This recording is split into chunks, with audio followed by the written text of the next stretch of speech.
Comment on fait la transformation sociale?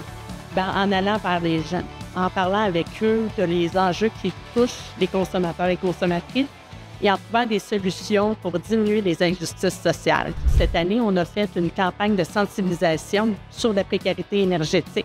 On est allé voir nos partenaires, leur équipe de travail, leurs membres, la population générale, pour leur dire qu'est-ce que c'est la précarité énergétique et quelles sont nos revendications pour la diminuer.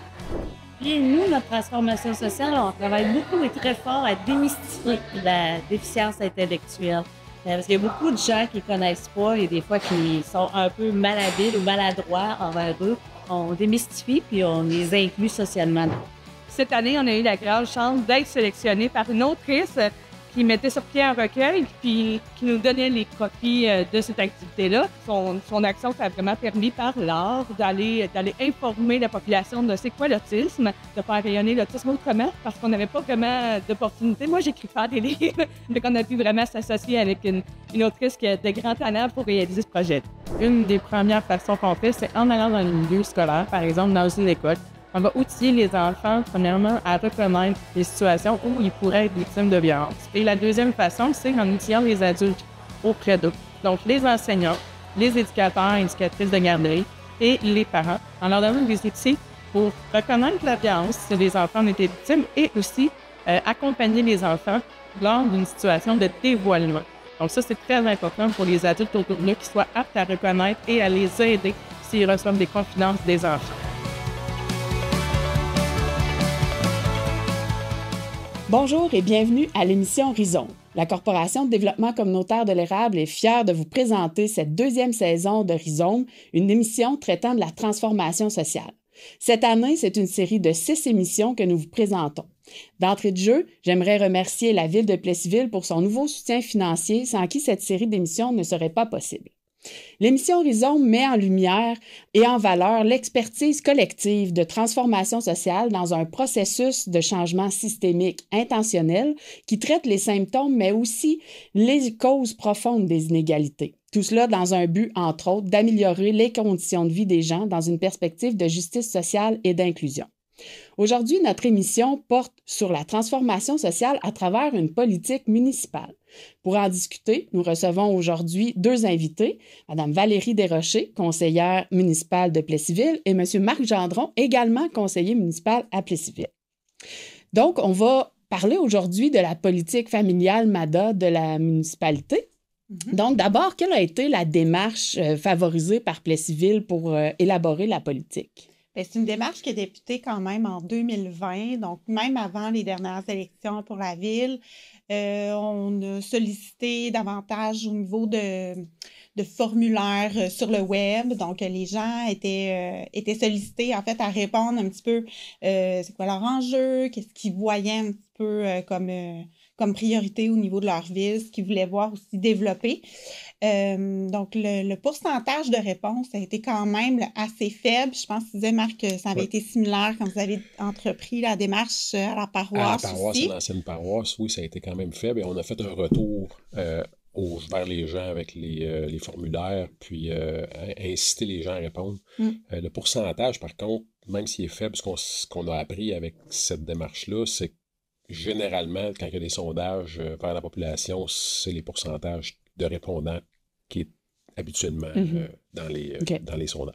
Ce qu'on nous expliquait, effectivement, il n'y avait comme pas de surprise là-dessus. On a quand même fait des démarches avec des formulaires papier de part et d'autre, entre autres pour aller à la Providence, donc aller rechercher des différences sociales. Là. Donc, oui, les familles, les aînés, donc toucher un maximum de personnes. Pour arriver finalement avec des résultats qui étaient intéressants, on a entrepris par la suite des consultations publiques. Cette consultation-là regroupait différentes personnes du milieu communautaire, donc la Maison des jeunes, y participaient participait. On avait quelqu'un du CIUS qui participait au niveau de la santé. On La parlait... maison de la famille. Exact. Les conseillers municipaux, puis certains... des citoyens aussi qui étaient présents. Je pense à la FEE aussi qui était présente. Donc, plusieurs organismes pour s'assurer qu'on touchait à l'ensemble en fait, une pluralité de personnes au niveau de la communauté.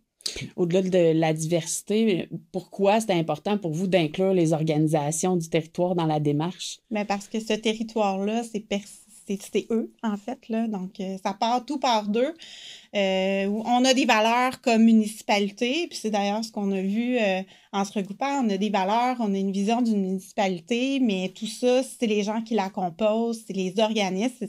Le volet communautaire est extrêmement important dans le tissu social. Donc, c'est à partir de là qu'on voit finalement où on s'en va, puis qu'on garde cette agilité-là comme municipalité pour s'assurer de s'adapter puis continuer d'être moderne et visionnaire. Ce qui était intéressant aussi de voir dans les réponses des deux municipalités avant la fusion, c'était de voir qu'il y avait une similitude entre les deux. C'était pas nécessairement paroisse et ville. On a des choix différents ou on a des idées différentes. Les deux sondages se sont retrouvés quand même très, très ressemblants là, dans les demandes des citoyens, dans les demandes des gens qui ont été faites. Justement, dans le contexte du regroupement, ça a dû apporter des défis dans la démarche, dans l'élaboration de cette politique-là. Quels ont été ces défis? Je pense que c'était plus des questionnements. Il y a une question sensible envers l'autre. Là. Il y a des similitudes, mais il y a quand même des sensibilités de chaque côté qui étaient présentes avant. Puis des items d'activité sociale, des items de sécurisation. On parle d'un mandat, la sécurisation du boulevard des sucreries, c'était fort. C'était un gros mandat. Ou est-ce que ça faisait longtemps que c'était demandé d'avoir un boulevard pour les enfants, pour être capable, en fait, un trottoir pour les enfants pour aller à l'école, parce qu'il y a beaucoup d'enfants qui vont à l'école de Notre-Dame. Ça faisait partie des idées qui ressortaient beaucoup. La sécurisation du boulevard des Sucreries est ressortie des deux côtés. Là. C'était un boulevard commun. C'était un boulevard commun.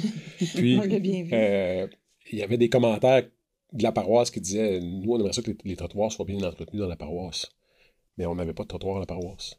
La paroisse n'a pas de trottoir. C'était comme... On vivait quand même dans la ville, même s'il n'y avait pas de trottoir. C'est un peu... On était rendu là, dans cette fusion-là. C'était ça. En fait, pour répondre à ta question, des défis, on n'en a pas vraiment eu de défis pour mettre ensemble. Mais tu sais, puis c'est tout à fait vrai parce que c'est parti de là. Mais au final, ce qu'on s'est rendu compte, c'était que nos valeurs propres, notre identité propre était commune. Fait que oui, il y avait certaines craintes, puis certaines choses, mais à l'exception peut-être du volet rural, où bien sûr à la ville, on y touchait moins. Mais tout de même, c'était comme une fusion naturelle de tout ça. Fait qu'avec le regroupement, on n'a pas eu d'enjeu. On a eu une crainte, là, parce qu'on venait de la finaliser. Puis là, on commençait à parler, finalement, on va les mettre ensemble pour ouvrir les livres puis faire, ça va être quelque chose qui va bien se fondre. Ça a répondu à tous. Puis, on parlait de plusieurs organismes tantôt. Vous aviez les mêmes. Donc, c'est ça. La plupart couvrent l'ensemble du territoire de la MRC. Donc, c'était facilitant à cet égard-là. Tout à fait. C'était, en fait, c'est un beau plus pour notre grand projet pour ce mandat. Dans la politique, il y a eu les réflexions puis le plan d'action de la politique qui ont été élaborés à partir de plusieurs axes. Donc, comme là, je vais prendre ma feuille parce qu'il y en avait plusieurs. L'habitat, le milieu de vie, le transport et la mobilité, la santé et les services sociaux, la communication et l'information, la participation sociale, les loisirs, le respect et l'inclusion sociale, la sécurité, la réussite éducative ainsi que l'environnement et l'adaptation au changement climatique. C'est ambitieux. Mais dans le fond, il y a des axes quand même qui sont des préoccupations pour les municipalités, mais qui sont peut-être un peu moins en ligne directe avec les compétences directes justement d'une municipalité. Dans l'axe consacré à l'habitat, il est mentionné dans la politique que vous avez mentionné l'importance de travailler l'aspect de la mixité sociale. Bon. Ça a plein d'effets dans une municipalité, mais en fait, pourquoi à ce titre-là, la municipalité trouvait important de sensibiliser les gens, les promoteurs à la mixité sociale? Veux-tu... Tu veux? En fait, moi, le premier exemple, quand on avait commencé à regarder ce volet-là, le premier exemple, on parlait beaucoup, on a eu un fort taux d'immigration dans notre région, fort heureusement. Donc, ça amène une belle mixité sociale, mais le premier enjeu qu'on voulait éviter, puis ça passe également par la politique, c'est de mettre ces gens-là en ghetto. Donc, de s'assurer justement qu'ils se mélangent à l'ensemble de la population. C'est un premier exemple qui nous venait, mais sinon, l'accessibilité universelle, je peux y penser aussi. Donc, que ça fasse partie de notre vision dans plusieurs politiques de développement durable aussi, de s'assurer d'avoir l'accessibilité universelle pour tout type de personnes. Puis, tu sais, on est content de voir, on parle de la rue Saint-Calix, là, où est-ce qu'il y a comme un restaurant nouveau genre qui est installé, un salon de coiffeur nouveau genre, il s'implante dans la communauté. Les gens sont contents d'aller là. Les originaires de Plessisville sont contents d'aller rencontrer ces gens-là. Ça se mélange bien. Puis ça va être de plus en plus comme ça, là, éventuellement. Puis en amenant ce regroupement-là, on voulait s'assurer que les gens, puis on parle d'immigrants, mais on parle aussi de Québécois de Montréal ou de Joliette qui viennent habiter Plessisville. Gatineau. Puis on veut que tout le monde soit impliqué puis implanté dans la région. On fait maintenant des rencontres une fois par année avec les nouveaux arrivants chaque année, où est-ce qu'on leur présente les possibilités qu'il peut y avoir, les aides qu'il peut y avoir avec la ville, qu'est-ce qu'on peut faire avec la ville.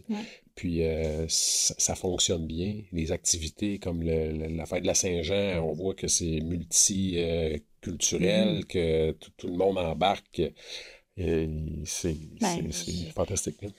Puis on parle d'habitat, mais ça touche une panoplie d'axes dans cette politique-là. Ce qu'on veut s'assurer, justement, c'est que ces gens-là, on parle beaucoup de notre valeur d'accueil à Plessisville, donc terre d'accueil pour tout type de personnes, mais comme on dit, là, qui viennent d'ici, de plus loin, peu importe. Les gens sont accueillants ici, puis c'est quelque chose qui nous distingue comme population. Ça allait de soi, comme quoi on devait le voir dans plusieurs axes aussi. Une inspiration, finalement, qui rejoint la transformation sociale. Vraiment. Quand je parlais d'entrée de jeu que les valeurs, finalement, de la transformation sociale, c'est la justice sociale et l'inclusion, la mixité rejoint aussi cet élément-là d'inclusion. Puis, dans les axes mentionnés également, il y avait la question des services de santé et des services sociaux, ainsi que la réussite éducative. Ça aussi, c'est comme des grands pans du gouvernement provincial, finalement. Des champs d'activité, donc, qui vous touchent comme municipalité aussi, parce que c'est des prestations de services à la population, en ce sens-là. Qu'est-ce que vous souhaitez amener ou vouloir faire qu'est-ce qui vous a amené à vouloir faire équipe, en fait, avec ces réseaux-là pour peut-être bonifier, améliorer les services à cet égard-là de santé, services sociaux, réussite éducative? C'est un enjeu national, à quelque part, là, que les enfants réussissent à l'école, que les enfants empêcher le décrochage, de faire en sorte que nos jeunes puissent aller à l'école le plus longtemps possible, de se trouver un bon emploi, d'être en santé. D'avoir accès aux services de santé aussi, là, qui est un enjeu. On n'est pas nécessairement responsable du résultat de ce qui se passe avec la santé au Québec, mais on travaille fort pour être capable d'amener ces services-là à toute la population dans la région aussi, là. De la politique municipale, c'est une politique de proximité. C'est la politique qui est le plus près des gens, donc le plus près justement des résultats. Ça va de soi d'avoir un maillage intéressant. On avait le point avec Marie-Pierre justement que la pandémie nous avait amené ce rapprochement-là, tant mieux, au niveau du service santé. Donc, des impliqués dans plusieurs décisions, dans plusieurs réflexions. Puis une belle fierté qu'on a à Plessisville qui ne se retrouve pas partout ailleurs, c'est la proximité avec nos écoles. On pense juste à la polyvalente, la Samar. On a un nouveau directeur qui vient d'arriver, puis il en a fait mention. Il arrive d'une autre école de la région, puis il a dit, ce que vous vivez ici, on ne le vit pas partout. Ça, c'est une fierté qu'on a. Donc, cette implication-là qu'on a comme influenceurs, on a un rôle d'influence, donc avec des personnes, avec des ministères, c'est pour en faire profiter notre population. Puis c'est important que ce palier de gouvernement-là embarque dans cette démarche-là, qui nous appuie là-dedans, là, qui nous suivent dans leur support qu'ils peuvent nous donner, là, que ce soit en santé, en éducation, faut qu'il reste présent dans la communauté ici, dans la MRC, puis dans la plaie civile. Tout à fait. Puis on sait que les élus municipaux, dans l'ensemble, c'est les élus de première ligne. Hein? C'est ceux qu'on va croiser plus facilement, peut-être plus souvent à l'épicerie. Donc, vous êtes amenés à avoir ces types de commentaires-là aussi de la population, même si c'est pas votre palier de gouvernement qui le gère comme tel, mais ça reste que vous êtes à l'affût de ces informations-là aussi. Puis on est quand même proche, à quelque part, de ces élus-là, provinciaux. Où est-ce qu'on a peut-être une facilité plus grande de les rejoindre là, quand il y a des demandes plus fortes. Donc, c'est notre côté influenceur qu'on utilise au maximum. Là. Tout à fait. Puis donc, dans une politique, ça vient avec un plan d'action, évidemment. Donc, dans ce plan d'action-là, qui est quand même une période 2023-2025, donc il y a des choses de réaliser, il y a des choses qui restent à faire. Où est-ce qu'on en est dans ce plan d'action-là ou dans les politiques? Bien là, j'aurais dû amener mon iPad parce que, honnêtement, on faisait un petit peu l'état des lieux cette semaine, voir, où est-ce qu'on est rendu avec tout ça. Puis honnêtement, c'est pas gênant. Donc, il y a beaucoup d'activités qui ont déjà été créées. On peut penser le gala de distinction qui a été mis en place pour mettre en lumière les bénévoles, organismes de la région qui se distinguent. C'est une belle distinction qu'on a justement dans la région. Les bourses distinction, justement, pour favoriser la réussite scolaire. On parlait du boulevard des Sucreries tout à l'heure, qui faisait partie d'un des gros mandats qui va se réaliser probablement que la fin de la semaine prochaine, ça va être presque terminé. Où est-ce que on avait une problématique physique ville-paroisse au niveau du secteur. C'est séparé par la 116 et la 165 qui fait en sorte que les enfants du secteur Notre-Dame peuvent pas nécessairement... Ils peuvent aller de l'autre côté, mais c'est un coin critique au niveau de la sécurité. Là, c'est un début de projet parce qu'il va y avoir un autre emplacement où est-ce que les gens vont pouvoir traverser facilement un des deux axes routiers. Ça faisait partie des mandats, puis c'est celui qu'on a poussé beaucoup pour avoir. Puis ça, c'était quelque chose de commun en plus. Fait que c'était. Puis, tu sais, je pense au gala de distinction, même chose. On a travaillé dès le départ de façon commune, même si nous n'étions pas encore regroupés. C'était très important à ce moment-là. Le plan directeur de la réfection des parcs sur l'ensemble du territoire est à revoir avec la même philosophie. On est sur un comité ensemble pour le carrefour. Donc, ça faisait partie des préoccupations. Puis la grande fierté des citoyens de voir notre carrefour valorisé. Le site est magnifique, là, encore plus utilisé. Donc, on est à revoir l'ensemble de nos aménagements, autant le carrefour qui maintenant est sous la direction de la ville, donc la bâtisse, mais également l'alentour, le parc et tout ça. Donc, les activités qui vont être amenées là éventuellement. Aussi, on travaille sur les prochaines activités. Il y a plein de nouveaux projets qui vont être présentés bientôt qui vont faire en sorte que l'inclusion va être mis de l'avant encore plus. Il y a beaucoup de projets qui s'en viennent, qui font partie du plan qu'on avait. C'est quand même déjà... On peut penser aussi, on a annoncé dernièrement qu'on avait des sous pour la partie près du terrain de balle, là, puis la nouvelle garderie. Donc, ça va faire partie de consultation sociale encore là, de voir ce que les habitants veulent comme installation sportive. On a eu de la visite de citoyens dans notre conseil qui nous ont amené certaines idées. Donc, on veut les entendre puis s'assurer de mettre ça en application. Donc, autre type aussi. Si on parle de sécurité, on a parlé de comité de sécurité qui va voir le jour. Donc, s'assurer aussi, parce que ça fait partie des grandes préoccupations de nos gens, là, la sécurité, la vitesse sur les routes. C'était un point qui ressortait beaucoup dans les sondages de la sécurité.